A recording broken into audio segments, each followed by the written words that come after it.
નર્મદા જિલ્લા પંચાયત મતદાર વિભાગની કુલ 22 બેઠકો તથા નાંદોદ તાલુકાની 18, તિલકવાડા તાલુકાની 16, ગરુડેશ્વર તાલુકાની 16, દેડિયાપાડા તાલુકાની 18, ચિકદા તાલુકાની 16 અને સાગબારા તાલુકાની 18 એમ કુલ 102 બેઠકો તથા રાજપીપળા નગરપાલિકાની 7 વોર્ડની 26 બેઠકો માટે મતદાન યોજાયું.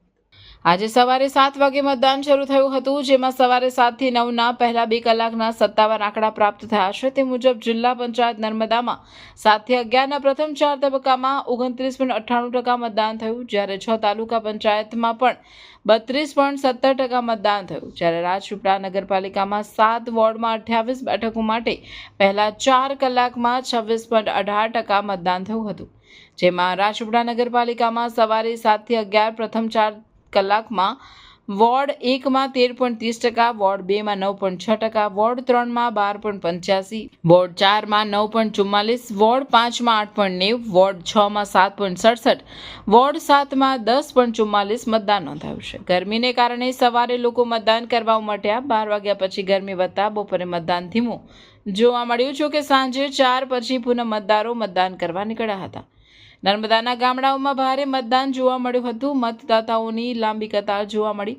સુંદરપુરા પ્રાથમિક શાળામાં મતદાન મથક ખાતે નાગરિકો બહોળી સંખ્યામાં મતદાન કરતા જોવા મળ્યા હતા, જ્યારે ડેડિયાપાડાના ધારાસભ્ય ચૈતર વસાવાએ પરિવાર સાથે પોતાના બોગજ ગામે મતદાન કર્યું હતું.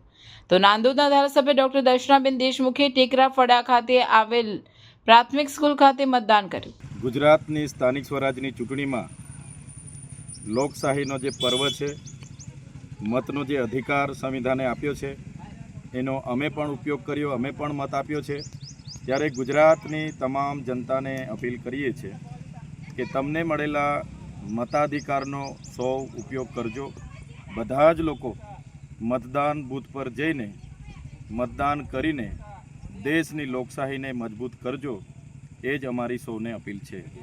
રાજપીપળા નગરપાલિકા ચૂંટણી માટે કુલ 29 મતદાન મથકો અને 29 મતદાન મથકો તથા જિલ્લા તાલુકાના પંચાયત ચૂંટણી માટે કુલ 607 મતદાન મથકો નિયત કરવામાં આવ્યા હતા, જ્યારે નર્મદા જિલ્લાના કુલ 636 મથકો તથા જિલ્લા તાલુકા પંચાયત ચૂંટણી માટે 607 મતદાન મથકો ખાતે કુલ 3650 મેન પાવરની ઉપલબ્ધ કરવામાં આવેલ, જ્યારે પોલીસ વિભાગ દ્વારા કાયદો અને વ્યવસ્થા જાળવવા માટે 1762 મેન પાવર ફરજ બતાવી હતી. આ સિવાય પોલીસ વિભાગ દ્વારા કુલ 54 જેટલા રૂટ ઉપર રાઉન્ડ ધી ક્લોક પેટ્રોલિંગ હાથ ધરવામાં આવ્યું હતું. મતદાન મથકે આરોગ્ય વિભાગ દ્વારા જરૂરી પ્રાથમિક દવાઓ, ORS, બાયોટિક દવાઓ સાથેની કીટ તૈયાર કરવામાં આવેલ. મતદાન મથકો ખાતે મતદાન ટુકડીને લાવવા લઈ જવા માટે કુલ 180 બસ રૂટ, જીપ રૂટ નિયત કરવામાં આવી હતી.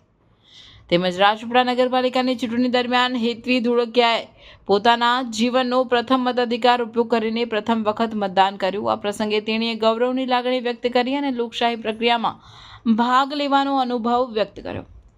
નમસ્તે, મારું નામ હેતવી ડોડિયા જીતેન્દ્રસિંહ છે. આજે હું સ્થાનિક સ્વરાજ્યનો 2026નો મતાધિકારી તરીકેનો મત આપ્યો છે, જે મારો પ્રથમ વોટ હશે.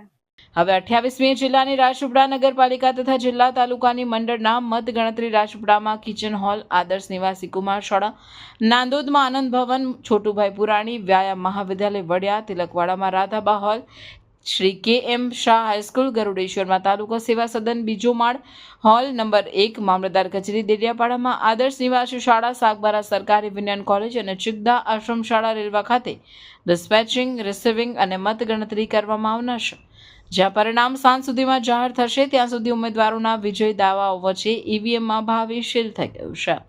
હું ડૉક્ટર સિદ્ધાર્થ શર્મા, મારી ઉંમર 81 વર્ષ. નગરપાલિકાના ચૂંટણીમાં મારો પવિત્ર મત લોકશાહી માટે હું પોતાનો કિંમતી સમય આપીને મારો પવિત્ર મતનો મેં ઉપયોગ કરેલો છે ને હું આનંદની લાગણી અનુભવું છું. बोर्ड एग्जाम का टेंशन और बहुत सारा कंफ्यूजन. क्या आपको बोर्ड का सिलेबस हार्ड लगता है? मैं आ गई हूँ मैट्रिक्स एकेडमी भरूच में. यहाँ कॉन्सेप्ट्स को इतना आसान बना देते हैं कि पढ़ाई बोझ नहीं लगती. बच्चे फोकस के साथ पढ़ते हैं और अच्छे मार्क्स स्कोर करते हैं. फीचर्स की बात करें तो एक्सपीरियंस्ड फैकल्टी जो आपके हर छोटे से छोटे डाउट को क्लियर करेगी. स्मॉल बैचेस ताकि आपको मिले पर्सनल अटेंशन. और हमारा कंप्लीट स्टडी मटेरियल, जिसके बाद आपको किसी और चीज की जरूरत नहीं पड़ेगी। चाहे आप CBSE से हो, ICSE से या GSCB से, हमारे पास आपके लिए सेपरेट बैचेस तैयार हैं। और डियर पेरेंट्स, यहाँ एडमिशन से पहले बच्चों को 3 day free demo classes provide करते हैं। तो अब टेंशन छोड़िए और मैट्रिक्स एकेडमी विजिट कीजिए। For admissions, contact on below given number और विजिट मैट्रिक्स एकेडमी।